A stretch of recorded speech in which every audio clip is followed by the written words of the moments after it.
I eased my car into the familiar driveway, the one lined with the same cracked pavement and overgrown hydrangeas I remembered from my teenage years.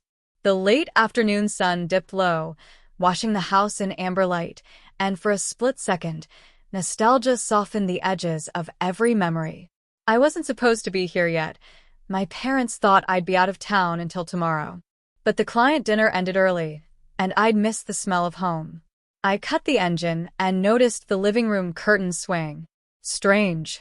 Mom never left windows open in September. Grabbing my tote, I climbed the steps and turned the knob, surprised it wasn't locked. The creak of the front door gave me away. Inside, the house smelled faintly of lemon polish, but underneath lingered something sharper, panic. Then I heard it, the soft rip of packing tape. My heels clicked against the wood floor as I stepped into the hallway. There they were, Mom and Dad, mid-action, crouched beside a stack of cardboard boxes in my old bedroom. My clothes, my books, my framed photos, half my life were folded and sealed away. Mom? Dad. My voice came out steadier than I felt. Mom spun around, guilt flashing across her face. Dad froze with a roll of tape in hand. Honey, you weren't supposed to see this yet, Mom said carefully. We're just helping you move into that studio downtown. You've been so busy. We thought. My breath hitched. That studio? The one bedroom I'd mentioned only as a maybe? They exchanged a glance, like co-conspirators. We know how hard it is for single women to keep up a house, Dad added, his voice maddeningly gentle.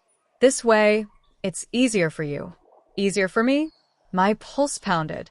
They were erasing me, without asking. I can still feel the scratch of the old welcome mat beneath my bare feet the night everything cracked open. It was late, past 11, when I stumbled back into my childhood home, cheeks damp from a silent cry I'd fought all the way from the downtown cafe. Mom stood in the hallway with her arms folded like a judge at the end of a long trial. Dad lingered behind her, his brow furrowed but his mouth set in a line I knew too well. Haley, Mom began, her voice cool and certain. This art thing has gone far enough. Haley. My name sounded foreign in her mouth, like a word she didn't quite trust. I tightened my grip on the sketchbook tucked under my arm. It's not a thing, Mom. I have interviews lined up. Galleries are. Galleries don't pay the rent, Dad interrupted, his tone weary rather than cruel. You need something stable. Your cousin just landed a job at the insurance firm. There's an opening. You could. No, the word burst from me before I could temper it. My heart pounded so loudly I almost missed the quick glance Mom and Dad exchanged, half relief, half exasperation. You're 22, Mom pressed on. It's time to be practical. We've already packed some of your things to make the move easier. There's a small studio apartment near the firm, affordable, and close to the bus line. We signed the lease. You can move next week. The air left my lungs in a sharp hiss. They had planned my life without me. Decided my future, like I was a name on a form to be filed away. My fingers trembled around the sketchbook's worn edges. In the living room light, the charcoal stains on my hands looked almost like battle scars. From the mantel, Grandma's silver locket caught a stray beam from the porch light. She'd given it to me when I turned 16, whispering, "You'll know what you're meant for. Trust it, even when no one else does." I reached up and closed my palm around it now, the cool metal steadying me. "I won't move," I said, voice low but unshakable. "I'm not giving up."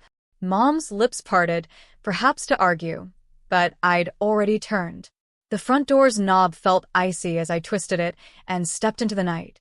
The September air smelled of rain and possibility. My heart hammered, but with every step toward the unknown, the tremor in my hands eased. That was the night I chose my life over their plan, and the night they chose to stop believing in me. I remember those first months like they were stitched together from scraps of borrowed courage. After leaving my parents' house, I rented a tiny attic apartment in Brooklyn that smelled faintly of rain and old books. The floor creaked with every step, and the single window rattled whenever the subway rumbled beneath. But to me, it was freedom wrapped in peeling paint. I worked 3 jobs, waitressing at a cafe, shelving books at a late-night library, and taking on freelance design projects for anyone willing to pay. Every dollar mattered. My hands ached from balancing trays. My eyes burned from hours staring at a flickering laptop screen. I'd catch my reflection in the cafe's espresso machine at 2 a.m. and almost laugh at the exhaustion written in the dark circles under my eyes. Some nights, when the loneliness pressed in, I would pull the small silver compass from my pocket, the one my Aunt Margaret had given me the day I left home. "Never forget," she'd whispered as she clasped it into my palm, "you get to choose your true north." The needle trembled, steadying each time as if to remind me that direction was something I created, not something handed to me. One rainy Thursday, a chance encounter changed everything. I was sketching a logo concept at the cafe's corner table when a woman in a sharp navy suit paused behind me. Her name was Diane Lowe, a creative director for a Manhattan branding agency. She studied my sketches, eyes narrowing not with criticism, but with the kind of interest that makes your heart skip. "Who designed this?" she asked. My voice barely held steady. "I did." Diane smiled, a slow, knowing curve of her lips. "You have a gift. Ever considered agency work?" That single conversation opened a door I hadn't dared to imagine. Diane became my mentor, offering internships that quickly turned into freelance contracts, then a full-time position. She wasn't just a boss. She was proof that women could build empires from raw talent and relentless grit. The hours were brutal, late-night brainstorms, last-minute client changes, the constant pressure to be twice as good. But every successful campaign felt like a quiet rebellion against the voices that once told me I couldn't make it alone. Small victories began to pile up. My first client who requested me by name, the first campaign that landed on a Times Square billboard, the first check that covered not just rent, but a new laptop without dipping into savings. Still, I kept my success a guarded secret from my parents. My social media updates were deliberately vague: sunset photos, abstract coffee cups, never a hint of the contracts signed or the awards that began lining my office shelf. I wasn't ready for their questions, their assumptions, or their sudden interest. Each night, before turning out the light, I'd set the silver compass on my desk, its needle pointing true. The world outside was noisy and unpredictable, but in that quiet moment, I knew I was no longer the girl they'd tried to pack into a tiny studio. I was charting a path of my own, one they wouldn't see coming until it was far too late. The soft hum of my Tesla's engine faded as I pulled into the private driveway of my lakeside home. The late afternoon sun scattered diamonds across the rippling water, a sight that never failed to settle my nerves. But today, calm was the last thing I felt. Through the floor-to-ceiling windows of my living room, I saw them. Mom stood stiffly by the marble fireplace, her hands clasped so tightly her knuckles were white. Dad paced behind the leather sofa like a man searching for a lost map. And there, at the edge of the Persian rug, sat the very cardboard boxes I had caught them packing that morning, each one neatly sealed with my name scrawled in Dad's unmistakable block letters. I took my time stepping inside, letting the echo of my heels announce my arrival. My heart drummed against my ribs, not with fear anymore, but with something far steadier: control. "Claire," Mom started, her voice trembling. We thought it would be easier if you moved me out without asking?" I tilted my head, catching my own reflection in the black glass of the grand piano. The woman staring back was not the timid daughter who once begged for approval. My silk blouse caught the sunset's copper glow, my pearl earrings swayed like tiny pendulums of patience. Dad stopped pacing. "You weren't supposed to see that yet. We only wanted to help. That studio near Midtown, it's perfect for someone starting over." I walked past him toward the wet bar, letting the quiet luxury of the room speak before I did. The scent of polished oak and the faint trace of my jasmine candle filled the air. With a slow breath, I gestured to the panoramic view. "Does this look like someone who needs to start over?" Mom's eyes widened, finally taking in the vaulted ceilings, the art collection she'd once dismissed as too ambitious, the soft gleam of the baby grand. Dad's mouth parted as if words might tumble out, but none came. I set down the crystal decanter I'd picked up, my voice low but firm. While you were deciding where I should live, I was closing on a second tech patent. The buyout offer came through last week. A long silence stretched across the room, broken only by the gentle lap of lake water against the shore. I own this house outright, I continued. And the downtown studio you think is so perfect?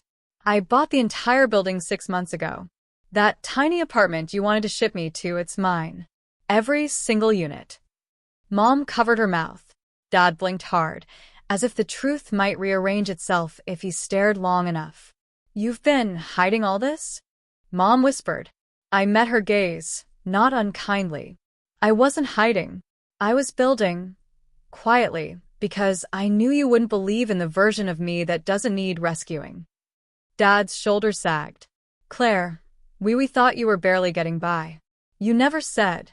I stepped closer, the scent of my own perfume, bergamot and cedar, wrapping around us like a statement. Because every time I reached for something bigger, you packed a box for me. You called it help. I called it doubt. Their silence was a mixture of shock and dawning realization. I offered a small, measured smile. Now you see the life I built, the one you thought I couldn't handle. And you're standing in the middle of it. The room felt different now. The balance unmistakably shifted. For the first time, they looked not like the architects of my future, but visitors, guests, inside a world I had designed on my own terms. I leaned against the edge of the grand marble island, the cool stone grounding me as my parents stood awkwardly across from me. The Manhattan skyline glittered through the floor-to-ceiling windows like a silent audience. My mother's fingers worried the strap of her handbag. My father cleared his throat, but no sound followed. I never wanted it to come to this. I began, my voice low but certain. But maybe this is exactly what needed to happen. They looked up, my mother's eyes wide with the same mix of guilt and defiance I'd seen years ago when she insisted I couldn't survive without their guidance. You are packing my things, I said, meeting their gaze one at a time. Not to help me, but to control me. You wanted me to shrink my life down to something that made you comfortable. My father flinched. We only wanted what's best. What you thought was best, I cut in gently. But what's best for me is standing right here, on my own terms. Silence hung like heavy velvet. I took a slow breath, the scent of my bergamot candle wrapping around me. I'm willing to help, I continued. But there are conditions. My mother blinked. Conditions? Yes. I folded my arms, steadying my voice. First, Dad, you need to finally retire from the company. You've been saying for 10 years that you would, but you keep clinging to it and letting the stress eat you alive. You're not proving anything by wearing yourself down. Take the art classes you've talked about since I was a kid. Create something because you want to, not because someone's paying you. He opened his mouth, then closed it again. Second, Mom. I softened, remembering the quiet tears she thought I never saw. You have to stop living only through Dad's schedule. You love writing. Your old journals are full of stories I still reread. I'll fund a workshop for you. But you need to promise to actually show up. To write. To stop hiding behind everyone else's needs. Her lips trembled. And finally, both of you. I took a small step closer. You need to respect my space. That means no surprise visits, no decisions made for me. You raised a woman who can build her own life. It's time you trust her to live it. The only sound for a long beat was the city below, a distant horn carrying through the glass. My father's shoulders dropped first, the fight leaking out like air from a balloon. I didn't realize, he said finally, voice hoarse. I thought we were helping. You can still help, I said softly. But it starts with letting go. My mother's eyes shimmered. I want to try. I reached across the island and laid my hand over hers. That's all I'm asking. In that quiet, I felt the balance shift. No longer the daughter scrambling for approval, but a woman defining the terms of love and family.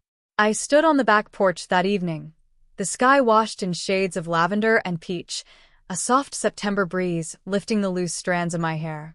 The house behind me, my house, hummed with a new kind of quiet. For the first time in years, it wasn't the silence of distance or resentment. It was the gentle hush of people trying to listen to one another. Through the kitchen window, I could see my parents sitting side by side at the table. Mom's fingers traced the rim of her coffee mug while Dad stared at the wood grain, as if the answers to everything he'd done and failed to do were hidden in its knots. They hadn't said much since the moment I told them the truth about my life, about the company I'd built, about the home they'd almost packed me out of. But in the last hour, their shoulders had softened. The defensiveness I'd braced myself for never came. Instead, I caught quiet glances, hesitant, almost tender.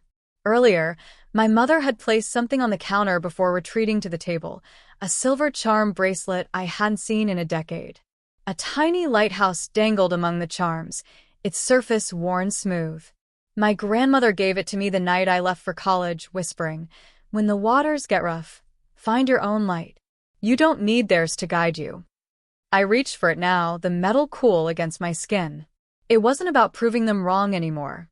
It never really had been. The lighthouse had always been about finding my own shore. And I had. Behind me, the sliding door opened with a quiet click. My dad stepped out, hands tucked awkwardly into his pockets. We want to do better," he said, his voice gravelly. "We didn't see you, not the way we should have. But we see you now." I nodded, the lump in my throat loosening. "I don't need perfect," I said softly. "I just need honest. And space to be who I am." His eyes glistened. "You have that. From now on." The lighthouse charm caught the last of the sunset and flashed like a tiny flame. I fastened the bracelet around my wrist, a quiet promise to myself. I had returned home early to find them packing up my things, but tonight I was the one who chose what stayed and what left. And as the evening settled over us, I finally understood. The real move wasn't theirs to make. It was mine.